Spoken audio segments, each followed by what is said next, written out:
Welcome to N2N podcast. Tonight I got Tim Siegel with me. My name is Rick Harper, and we want to say to you that we're going to give you some parenting tips.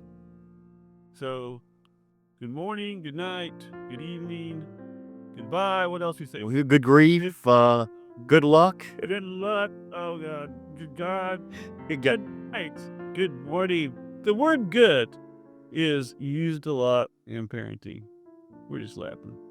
None of us sit here as a parent, and we have grown parents. I was interested tonight because I have 3 boys who are grown. He has 2 girls, so these are kind of different perspectives. Definitely. I'm going to begin with the major one, and you can turn off the podcast after this. But I've been always saying, dealing with college-age kids, that I'm going to do a conference. I'm going to teach you everything to know about raising kids. Okay, you ready? Don't mess them up. Dear, good grief, good night. Okay, good night. Because I think parents seem to push their kids, and I just think so many kids ruined by mom and dad pushing them high, expectations. Oh, you get a high grade. They want you to get a higher grade. Nope. Rick, I've heard it said before that our job is not to raise great kids. Okay. Our job is to raise kids that are going to make great adults. It was pretty cool. And I think that's a great statement. Good adage. Well, I think that when I think about, once again, raising kids is difficult. Anybody who has a parent should give your parents some grace, because we're just fallible human beings, And I always say that I'm looking forward to my kids having kids, because then they realize that dad wasn't that bad. Kind of like, they'll go, "Oh, Dad, I'm so sorry." I hope and then, but sure. I think I would say, to start off, growing up, my parents showed way too much affection, and I'd say, "Oh, gross, get a room," but deep down I loved it, because it was this, I don't know, I guess it was this comfort that mom and daddy love each other. Oh, no, there's no doubt that the kids take the cues on how parents treat one another to treat really well outside of that sphere. I always think that, so, my wife's parents never showed affection. She wouldn't mind me saying that, and they're great parents. I also, what else you got on your mind thinking about parenting? I can think that my kids, they didn't find reasonable boundaries as restrictive. They found them as warmth and comfort. Now, in establishing them, if they had a question of why they existed, they really, rather than it coming as just almost like a black box, like this is the rule and we've got no reason, if it had helped to sit down and talk with them about it and why those, and why that was age appropriate to have those boundaries. I was reading last week, and I was thinking about, I have a 6-month grandbaby, beautiful baby, and this first one, everything she does is cute, right?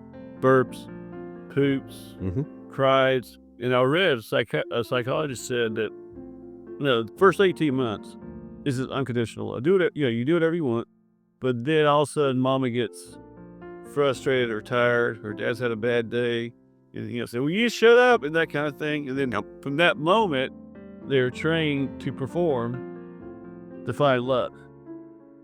And every family is dysfunctional. Okay, if you ever hear a parent saying, "Man, we did a great job," No. then I know they're lying. Okay, because we always so guilty. But kids are resilient,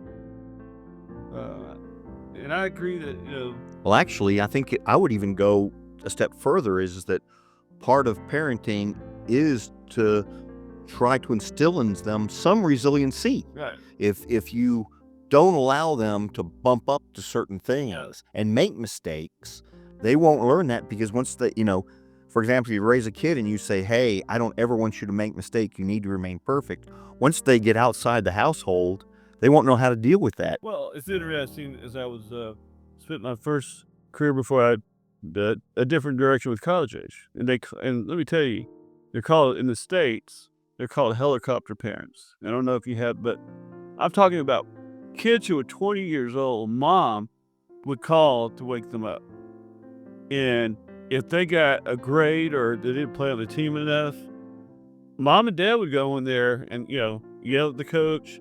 Even when they're 10 years old, the kid can't catch a cold, and my son should be the starting pitcher. Well, your son can't even catch a ball, right? So it's just, I just think as parents, I tried my best not to live through my kids. No, and I get you. I think that's at least my experience has been, and of course, I live in the United States, is that a lot of the way that the parents see their kids is an extension of themselves. So they derive self-worth by what their kids are doing. Right. And I mean, it's my temptation, but at some point I've got to say, I've got to let that go. Now there may be a grieving process on my part to let that go, but I've got to for their well-being. Yeah. I mean, I think you don't remember all the good parts, I remember one time that Grayson, we paid money for him to play soccer. That's one of your sons. Yeah, my youngest, thank you. And in the middle of the year, he wanted to quit. And I was just tired. And I had to pay for the whole year, and I let him. And this one time, as I look back, I should have said, no, you made a commitment. So I think there's, it's not, I tried never to get upset with grades. But I tried to say, okay, how do you treat somebody? And I think the best, maybe the best standard of how are you dealing with raising your kids is what other people say. When other people brag on your kids without you asking. When they go, man, your son's incredible. Because we always think our kid's the best, but I used to look for that from teachers or friends or friends' mom. The other thing I think we did well, we built it downstairs and we always stayed as friends. And he never had to invite us. I mean, ask us, hey, can I invite somebody up? Mainly because I want to be part of his life, but also because I don't know what happens at a kid's house, and especially in this day of age, I would not trust my kid. Yeah. What do you do? Okay, I don't have to do this. These guys do, because my kids barely pass. What about cell phone usage? Oh, wow, that's a tough one. I have two girls, and girls, they were fairly responsible, if you're not. I will tell you, I don't know which age you're talking about, but like for the youngest age, what I did is that I gave them, when they asked for a cell phone, I gave one that didn't work. And I said, if you can keep this for a year, That's good. then I'll get you one. Okay. And sure enough, they didn't lose it. And so they brought, I know, I would have lost it. I lose mine all the time. Yeah. But they didn't, and so they earned one. But they weren't allowed to have any social media. And it was a discussion. It wasn't hard. It was a discussion back and forth about why and how we wanted to protect them. And we gave them other freedoms. It wasn't like they didn't have a lot of freedom otherwise. I mean, they spent the night over friends' houses. They had friends over us. So I guess there's this balance between giving them feeling like that, and they have a decision. We've always let our kids be involved in the decision-making process. If it was something they decided on. So you're an engineer, so I can see you saying we need to talk it out. Sure. I'm not, but I do believe that I had a relationship with me and my wife where, we tell them, no, you can't go because of this, and not just no. Right. Because I think the worst thing a parent can say is because I said so. Absolutely. I think that is Any parents who says because it just says so, chose. Because it says so, you should be silenced the next 2 years. Because that's telling the kid that you're not a person, you're a little kid. And no, I think it's important to explain. Yeah, I mean, the truth is that people often think that children are not rational. But what I've found is that, and I think it's true, I think other kids, my kids, is sometimes they're more rational than the adult. They can see things more clearly. And it's not a bad idea to have a discussion with them. Yeah. And the more you talk to them. The more you talk to them. Right. They realize conflicts in certain situations. And I think sometimes I'm always running, right? I remember one night, Grayson was a senior, and we used to eat every Wednesday night. Okay, that was our thing. We go to some state place to eat. All right, it was his senior year, but I had a presentation to make the next morning, and I said, "Son, sorry, but I got to make this. I got to work on this presentation." And then I sat there. About 10 minutes later, I went, "What are you doing?" And I said, "Forget the presentation. You know, your child is the most important." Yeah. So two things come to my mind. The first one is kind of a rule of thumb that I used is if my kids wanted to do something with me, now obviously I wasn't available 24/7, but if it was free time and they wanted me to engage with them, I did. I felt like that was a short time that I had them around me, and if Right. they wanted to do something, go to lunch, Right. go play softball, Yeah. go let me take them for a swim. I did it. I just said that's right now. Let's not let the expedient take the place of the important. The important was building my kids' character. There was the other thing that I always tried to do was say things like, "I trust your judgment." Now that didn't occur when they were 6 or 7 years old, but probably starting at about 10 or 11 or 12 age appropriate things. Can I do this? Can I do that? I would say, I trust your judgment. And it was just a time for them to build themselves up. Yeah, I think that as you look back when your kids are adults, you will see, oh man, I wish I had. Oh, no doubt. I mean, But you got to give yourself grace because, it is hard to raise kids. It's great to raise kids. It is work to raise kids. I'd probably say stay in love, or still romance your wife. Because I think a lot of couples I see, and I'm not saying we were innocent of it, is your life wrapped around the kids.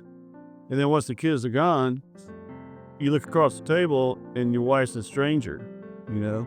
And so I think I tried to do like date nights or sometimes get time alone with my wife, tell the kids to go away. I'm just saying, go up downstairs. I think it's a struggle there. And I'll say it again, you're right. Kids know your marriage. Okay. And you can't fool a kid. They should, if the kids were detectives or, oh, there nobody would ever get. nothing gets by them. That is for sure. I was thinking about so you had 2 kids, Yes. okay, and I had 3, but I remember my youngest always said he called Garrett the best in everything. He's the best soccer player. He's the fastest. He's the most athletic. He got the Mr. Everything. And so, how do you get your kid? How did you make sure that Becca and Isabel knew you loved each the same? Oh, that's a great question. You know, um, it just came from tuition and learning about themselves over time and what was important to them. So I can tell you that, for example, um, Isabel was she really responded to positive feedback. And that was really her go-to. Okay. Rebecca liked to be challenged, and that was just in her character. And so when I was alone with Isabel, it was a time to build her up and to make her feel self-worth. And when I was with Becca, we, challenged each other. And it was just something that came by, and they're 2 different people. And I think now it's the same kind of thing. I mean, if you ever meet Becca and you play a board game with her, she'll probably, like she does with me every time, she wipes the floor with me. Isabel is the one that plans a secret outing with me on my birthday because that's what she wants. So it's just, Yeah, I think it's you. I think it's intuition. I never sat there and said, "I'm going to study Garrett." I don't know. Study I never ran like some sort of personality test to do that on it. I think it's a. I remember, you little kids used to really make me irritate me until I had mine. Sure. I used to see. I remember I had to change a kid's diaper once out. It's the greatest thing in the world. And all of a sudden, you have your kid. You go, okay, whatever. It's crazy when it lives your own kid. Well, I spent time. I lived with my uncle and my aunt and their 3 daughters in college for a period of time. And what I was remarkable is he was great with young children because he treated them with such respect and they responded so well. So that was one lesson that I learned and I tried to implement. And I still do. If I see, if I'm in a situation where whether it's at church or an outing or at some sort of like a company meeting, and I don't dismiss the kids. If I introduce myself to them, I ask them their name, and frankly, kids are super smart. They respond, and it's a beautiful thing. I don't know why I thought about that when you talk about uncle and the generation before.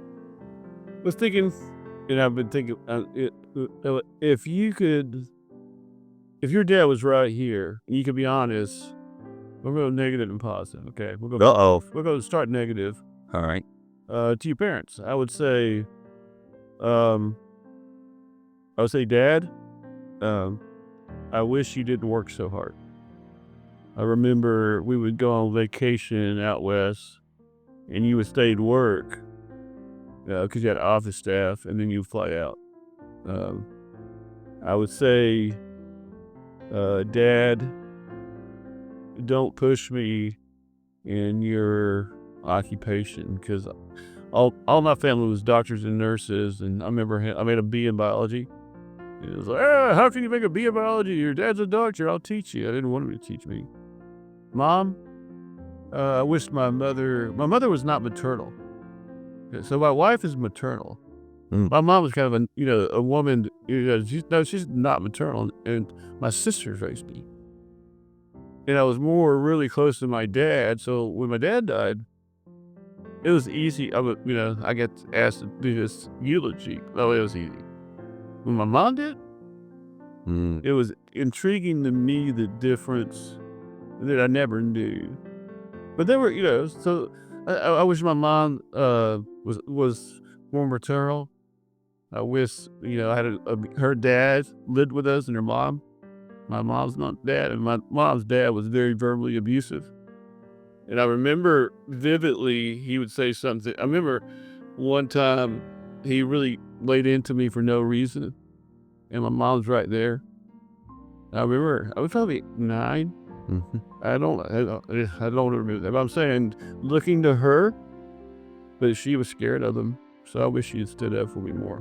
Oh, really? And then I think that it was interesting. My mom died in a place for people to die peacefully, and she couldn't talk. But when I was, saying what a great mom I was, I did. I said, Mom, you let him do that to me, and then not forget me. And then she started crying. Oh, wow. And she Wow. wouldn't let go of my hand. So that was good. That was good. But let's get back on the happy. So good stuff. Okay. You didn't go bad. Okay. Okay. So what? Okay. I just did the negatives right now. Okay, you're doing negatives. Yeah, and your parents had nothing negative. Well, I wouldn't say that. I mean, my parents were not perfect. I think nobody's parents are perfect. And obviously, I mean, both of them are deceased, so it's not like I want to. But I would say, looking back, and they're probably a little bit of the product of their generation and their situation. My parents were pretty poor. I mean, your parents were completely opposite. My parents were right there on nearly the bottom. We drove the nice cars in a nice house. And we were the ones that drove the beaters and the cars that needed. My dad was always he had a greasy T-shirt on all the time because he was fixing it before we left the house. Okay.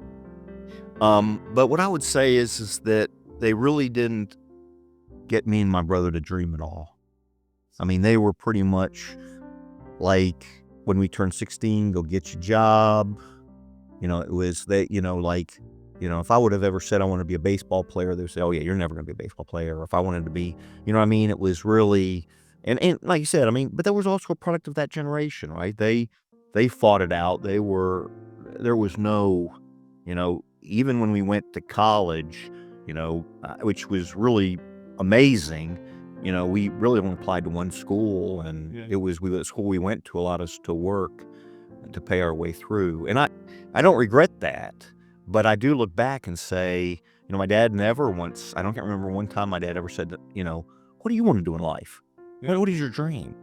And so, with now and my kids, I've tried to learn that, and I tell them, hey, dream. Good. Pick something out. Go for it. You got all, Yeah. Anyway, so Positive. that's a negative and a positive. What's the positives? Unlimited freedom. Okay, you want to thank? Yeah, if you talk to them. My parents gave me, and it was again kind of our community. Especially during the summer, I was gone all day long. I had chores to do, and the typical things of mowing the grass. But other than that, I had to be home by night and eat dinner. So, and it truly was a blessing. I learned a lot of independence and met a lot of friends and had a lot of laughs. And I look back in my childhood, even though we were poor, as joyful for that reason. So that's my positive. What's your positive? I think I'm kind of hesitant here. For my mother, she loved me. And she was, picking me up from school, and she was proud of me. So, but everybody in the county knew your mom. What was that? Well, she was county commissioner. That's right. She was involved politically. So I think that I'm just saying that that's pretty. Yeah, I think that she was a good woman. She was very strong. She was a feminist back in the 60s when that was not allowed. So I think she gave me her, what I would call intestinal fortitude. The word is stand up, deal with it. I think I'll give her a big because I couldn't have done the things I've done in my life because you were running against walls, and she would sit there and say, well, deal with it. And she still, I always knew she loved me. Now, my dad, different story. He taught me to dream. He never, ever turned anybody down for lunch, for anything. I'll tell you the story where my dad, he's a doctor. He went to China, and he met a Chinese doctor at a convention, and he wrote his phone number on a napkin and said, hey, if you're ever in Atlanta, give me a call. 4 years later, this guy gets to Atlanta airport. It's Dr. Chow, and he calls my dad. And he stayed in my house for 6 months. That's amazing. He never complained. I think from the parents' point of view, well, I'm not saying you do as well as you can, but you got to reevaluate. How are you doing? I probably wish I'd done that. I think that. Done what? Tell me what you said. I wish I'd have done what?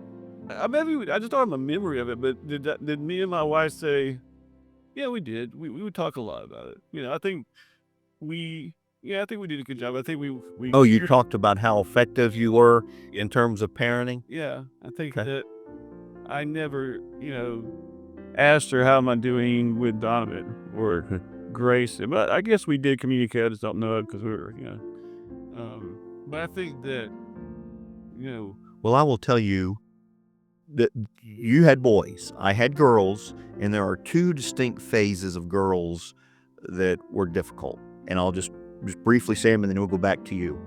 The first phase is there's typically always a phase where the girls don't like you as a parent. Now, in fact, it's probably once or twice that my daughters, not both of them, but, maybe one of them at a time, would say, I hate you, which I totally get it. I get it. They probably did. And I'd just say, that's okay. I love you. That's still okay. You can hate me. That's good. So that's one. So they would say, I hate you. And I would say, that's okay. I love you. And then the other phase, and they usually come back. And then the last phase is when they get to be young women, they oftentimes are put in some conflict because they want to be good. They want to be seen as good, but they also need to leave their dad. And I think that as a dad, you've got to tell your daughter, it's okay. When you leave me, you're still going to be good. I think Anyway. and then for a final thought, I think you gotta let your kids live their life, let them fall, and be there. But they gotta start picking themselves up. That is correct. And so it's tough, but it's so. I mean, there's nothing more fulfilling than watching your kids succeed. Did you want to tell your kid? Did you want your parents to decide everything about your future? Okay, that's right. I didn't want that either. And I think so. Part of it is emulate the good parts of your parents' marriage and how they raise you. Yeah. And then you'll see 1 or 2, and you go, "Don't do that." But I think the key here, you go final thought, and I'll go final thought. Okay.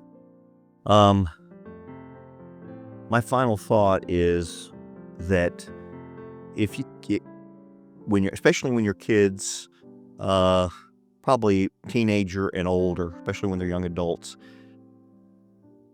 every chance you get to take them to lunch, to do anything, take them up on it. I try to do that because nobody is promised the next day. And I think my dad died at 56. And, I was 26. And I envy the heck out of those people that, had a father that lasted longer than that.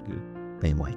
I think my final thought is always let your kids know that you love them. Verbally, hug them, look them in the eye and say, "I love you." And even when you don't like them, or even when they disappoint you, but always be there for your kids. And I think that even now, make sure every kid knows you're happy with them, and I just love you so much. But I'm glad you're living your own life. That's it, guys. So welcome. Thank you for listening to Parenting Tips from 2 people. We are not professionals, and we are learners. And if you become a parent, for the rest of your life, you continue to learn and continue to love. Thank you. Thanks, Stu. Thank you. Thanks, Rick. Yep.